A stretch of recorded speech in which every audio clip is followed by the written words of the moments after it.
I M for career ಚಾನಲ್ಗೆ ಮತ್ತೊಮ್ಮೆ ಸ್ವಾಗತ. ಇಲ್ಲಿನ slogan my path my future. ಇವತ್ತಿನ ದಿನ ನಾವು ಹಿಂದಿ ಟ್ರಾನ್ಸ್ಲೇಟರ್ ಹುದ್ದೆಗಳ ಬಗ್ಗೆ ಮಾತಾಡ್ತಾ ಇದ್ದೀವಿ. ಇದನ್ನು ಸ್ಟಾಫ್ ಸೆಲೆಕ್ಷನ್ ಕಮಿಷನ್ ಅವರು ಕಂಡಕ್ಟ್ ಮಾಡ್ತಾ ಇದ್ದಾರೆ. ಇದಕ್ಕೆ ಕಂಬೈನ್ಡ್ ಹಿಂದಿ ಟ್ರಾನ್ಸ್ಲೇಟರ್ಸ್ ಎಕ್ಸಾಮ್ 2026 ಅಂತ ಕರೀತಾರೆ. ಇಂತಹ ಮಾಹಿತಿ ತರ್ತಿರುವಂತಹ ಈ ಯೂಟ್ಯೂಬ್ ಚಾನಲ್ಗೆ ನೀವು ಒಂದು ಲೈಕ್ ಬಟನ್ ಕೊಡಿ, ಎಲ್ಲರೊಂದಿಗೆ ಹಂಚಿಕೊಳ್ಳಿ, ಸಬ್ಸ್ಕ್ರೈಬ್ ಮಾಡ್ಕೊಳ್ಳೋದ್ರಿಂದ ಮತ್ತಷ್ಟು ಉದ್ಯೋಗದ ಮಾಹಿತಿ ಸಿಗ್ತಾ ಹೋಗುತ್ತೆ. ಈ ಹಿಂದಿ ಟ್ರಾನ್ಸ್ಲೇಟರ್ಸ್ ಪೋಸ್ಟ್ಗೆ ಲಾಸ್ಟ್ ಡೇಟ್ ಕೊಟ್ಟಿದ್ದಾರೆ 14th May 2026. ಪೇಪರ್ 1 ಇದೆಯಲ್ಲ, ಅದು ಕಂಪ್ಯೂಟರ್ ಬೇಸ್ಡ್ ಎಕ್ಸಾಮ್ ಆಗಿರುತ್ತೆ. ಇದನ್ನು ಆಗಸ್ಟ್ ಸೆಪ್ಟೆಂಬರ್ನಲ್ಲಿ ಅವರು ಕಂಡಕ್ಟ್ ಮಾಡ್ತಾರೆ ಆನ್ಲೈನ್ನಲ್ಲಿ. ಜೂನಿಯರ್ ಮತ್ತು ಸೀನಿಯರ್ ಹಿಂದಿ ಟ್ರಾನ್ಸ್ಲೇಟರ್ ಅಂತ ಎರಡು ರೀತಿಯ ಹುದ್ದೆಗಳಿದ್ದಾವೆ ಇಲ್ಲಿ. ಈ ಹುದ್ದೆಗಳು ಎಲ್ಲೆಲ್ಲಿದೆ ಅಂತಂದರೆ ಸೆಂಟ್ರಲ್ ಸೆಕ್ರೆಟೇರಿಯೇಟಲ್ಲಿ, ಆರ್ಮ್ಡ್ ಫೋರ್ಸಸ್ ಹೆಡ್ ಕ್ವಾರ್ಟರ್ಸಲ್ಲಿ, ಸೆಂಟ್ರಲ್ ಗೌರ್ಮೆಂಟ್ ಮಿನಿಸ್ಟ್ರೀಸಲ್ಲಿ, ಡಿಪಾರ್ಟ್ಮೆಂಟ್ಸಲ್ಲಿ, ಸಂಬಂಧಪಟ್ಟಂಥ ಆರ್ಗನೈಸೇಷನ್ಸ್ಗಳಲ್ಲಿ ಈ ಹುದ್ದೆಗಳಿದೆ ಅನ್ನೋದನ್ನು ಅವರು ತಿಳಿಸಿದ್ದಾರೆ. ವಯಸ್ಸಿಗೆ ಬಂದರೆ ನಿಮ್ಮ ವಯಸ್ಸು 30 ಮೀರಿರಬಾರ್ದು ಅನ್ನೋದನ್ನು ಹೇಳ್ತಿದ್ದಾರೆ. ಅಕಸ್ಮಾತ್ 30 ಮೀರಿದ್ದರೆ ನಿಮಗೆ ಅಪ್ಪರ್ ಏಜ್ ರಿಲ್ಯಾಕ್ಸೇಷನ್ ಸರ್ಕಾರದ ನಿಯಮದಂತೆ ಕೊಡ್ತೀವಿ ಅಂತ ಕೂಡ ಹೇಳಿದ್ದಾರೆ. ರಿಸರ್ವೇಷನ್ ಇದೆಯಾ ಅಂದರೆ ಖಂಡಿತವಾಗಿಯೂ ಇದೆ. SC ST OBC EWS ಮತ್ತು ಫಿಸಿಕಲಿ ಇದಾಗಿರುವಂಥವ್ರು ಎಲ್ಲರಿಗೂ ರಿಸರ್ವೇಷನ್ನು ಸರ್ಕಾರದ ನಿಯಮವನ್ನು ಪಾಲಿಸ್ತೀವಿ ಅಂತ ಅವರು ತಿಳಿಸಿದ್ದಾರೆ.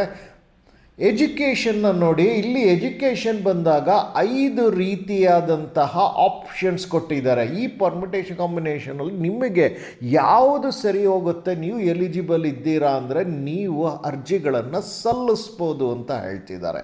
ಸೊ ಮೊದಲನೇದಾಗಿ ಅವ್ರು ಹೇಳೋದೇನು ಅಂತಂದರೆ, ನೀವು ಹಿಂದಿನಲ್ಲಿ ಮಾಸ್ಟರ್ ಡಿಗ್ರಿ ಮಾಡಿರಬೇಕು, ಆದರೆ ಇಂಗ್ಲೀಷ್ನ ನೀವು ಡಿಗ್ರಿ ಲೆವೆಲಲ್ಲಿ ಕಂಪಲ್ಸರಿ ಅಥವಾ ಎಲೆಕ್ಟಿವ್ ಸಬ್ಜೆಕ್ಟ್ ಅಥವಾ ಮೀಡಿಯಮ್ ಆಫ್ ಎಕ್ಸಾಮ್ ಅಂತ ತಗೊಂಡಿರಬೇಕು ಅನ್ನೋದನ್ನು ಅವರು ತಿಳಿಸ್ತಿದ್ದಾರೆ. ಎರಡನೇ ಆಪ್ಷನ್ಗೆ ಬಂದರೆ, ನೀವು ಮಾಸ್ಟರ್ ಡಿಗ್ರಿನ ಇಂಗ್ಲೀಷಲ್ಲಿ ಮಾಡ್ಕೊಳ್ಳೋದಿರ್ಬೋದು, ಆದರೆ ನೀವು ಅರ್ಜಿ ಸಲ್ಲಿಸ್ಬೋದಾಗಿರುತ್ತೆ. ಬಟ್ ನಿಮಗೆ ಹಿಂದಿಯನ್ನು ನೀವು ಡಿಗ್ರೀಸ್ ಲೆವೆಲಲ್ಲಿ ಅದನ್ನು ಕಂಪಲ್ಸರಿ ಆಗೋ, ಎಲೆಕ್ಟಿವ್ ಆಗೋ ಅಥವಾ ಮೀಡಿಯಮ್ ಆಫ್ ಎಕ್ಸಾಮಿನೇಷನ್ ಆಗಿ ಓದಿರಬೇಕು ಅನ್ನೋದನ್ನು ಅವರು ತಿಳಿಸ್ತಿದ್ದಾರೆ.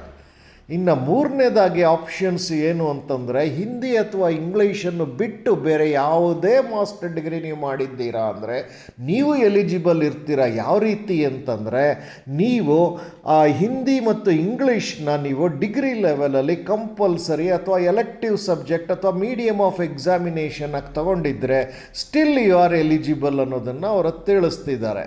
ಇನ್ನು ನಾಲ್ಕನೇ ಆಪ್ಷನ್ಗೆ ಬಂದರೆ, ಮತ್ತೊಮ್ಮೆ ಹಿಂದಿ ಅಥವಾ ಇಂಗ್ಲೀಷ್ ಅಲ್ಲದೆ ಬೇರೆ ಯಾವುದೇ ಮಾಸ್ಟರ್ ಡಿಗ್ರಿ ನೀವು ಮಾಡಿದರೂ ಕೂಡ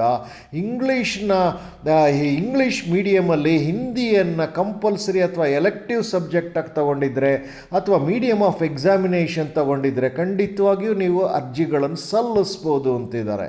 ಇನ್ನು ಆಪ್ಷನ್ 5ಕ್ಕೆ ಬಂದರೆ, ಮತ್ತೊಮ್ಮೆ ನೀವು ಯಾವುದೇ ಸಬ್ಜೆಕ್ಟಲ್ಲಿ ಮಾಸ್ಟರ್ ಡಿಗ್ರಿ ಮಾಡಿದರೂ ಪರವಾಗಿಲ್ಲ, ಹಿಂದಿ ಅಂತ ಇಂಗ್ಲೀಷಲ್ಲಿ ಅಲ್ಲದೆ, ಆದರೆ ನೀವು ಹಿಂದಿ ಮತ್ತು ಇಂಗ್ಲೀಷ್ನ ನೀವು ಡಿಗ್ರಿ ಲೆವೆಲಲ್ಲಿ ಕಂಪಲ್ಸರಿ ಅಥವಾ ಎಲೆಕ್ಟಿವ್ ಸಬ್ಜೆಕ್ಟಲ್ಲಿ ಅಥವಾ ಎರಡನ್ನು ಮೀಡಿಯಮ್ ಆಫ್ ಎಕ್ಸಾಮಿನೇಷನ್ ಆಗಿ ತಗೊಂಡಿದ್ರೆ ಮಾತ್ರ ನೀವು ಎಲಿಜಿಬಲ್ ಅನ್ನೋದನ್ನು ಅವರು ತಿಳಿಸ್ತಿದ್ದಾರೆ. ಇದಲ್ಲದೆ ನೀವೊಂದು ಡಿಪ್ಲೊಮೊ ಅಥವಾ ಸರ್ಟಿಫಿಕೇಟ್ ಟ್ರಾನ್ಸ್ಲೇಷನಲ್ಲಿ ಹಿಂದಿ ಇಂಗ್ಲೀಷ್ ಹಿಂದಿ ಟ್ರಾನ್ಸ್ಲೇಷನ್ಗೆ ನೀವು ಡಿಪ್ಲೊಮೊ ತಗೊಂಡಿದ್ದರೆ ಖಂಡಿತವಾಗಿಯೂ ಯು ಆರ್ ಎಲಿಜಿಬಲ್ ಅನ್ನೋದನ್ನು ತಿಳಿಸ್ತಿದ್ದಾರೆ.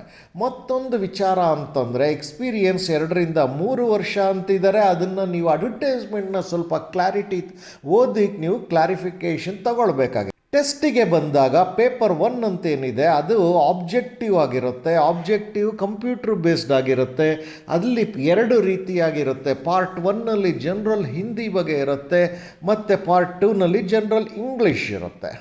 ಇನ್ನು ನೀವು ಪೇಪರ್ 2ಗೆ ಬಂದಾಗ ಅದು ಡಿಸ್ಕ್ರಿಪ್ಟಿವ್ ಆಗಿರುತ್ತೆ, ವಿವರಣಾತ್ಮಕವಾಗಿ ಬರೆಯೋದಾಗಿರುತ್ತೆ. ಅಲ್ಲಿ ಟ್ರಾನ್ಸ್ಲೇಷನ್ ಬಗ್ಗೆ ಮತ್ತು ಎಸ್ಸೆ ಬಗ್ಗೆ ಇರುತ್ತೆ.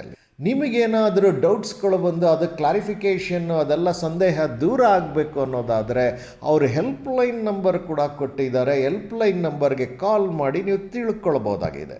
ನನ್ನ ಒಂದು ಸಲಹೆ ಏನು ಅಂದರೆ ನೋಟಿಫಿಕೇಷನ್ ಲಿಂಕ್ಗೆ ಹೋಗಿ, ನೋಟಿಫಿಕೇಷನಲ್ಲಿ ನೀವು ಕನಿಷ್ಠ 2 ಬಾರಿನಾದರೂ ಓದಿದಾಗ ನಿಮಗೆ ಸಂಬಳದ ಬಗ್ಗೆ, ಅರ್ಜಿ ಸಲ್ಲಿಸುವ ಬಗ್ಗೆ, ಆಮೇಲೆ ಎಜುಕೇಷನ್ ಕ್ವಾಲಿಫಿಕೇಷನ್ಸ್ ಬಗ್ಗೆ, ಬಹಳ ಮುಖ್ಯವಾಗಿ ನಿಮಗೆ ಸೆಲೆಕ್ಷನ್ ಪ್ರೋಸೆಸ್ ಬಗ್ಗೆ, ರಿಸರ್ವೇಷನ್ಸ್ ಬಗ್ಗೆ ಎಲ್ಲ ತುಂಬ ಚೆನ್ನಾಗಿ ಗೊತ್ತಾಗುತ್ತೆ.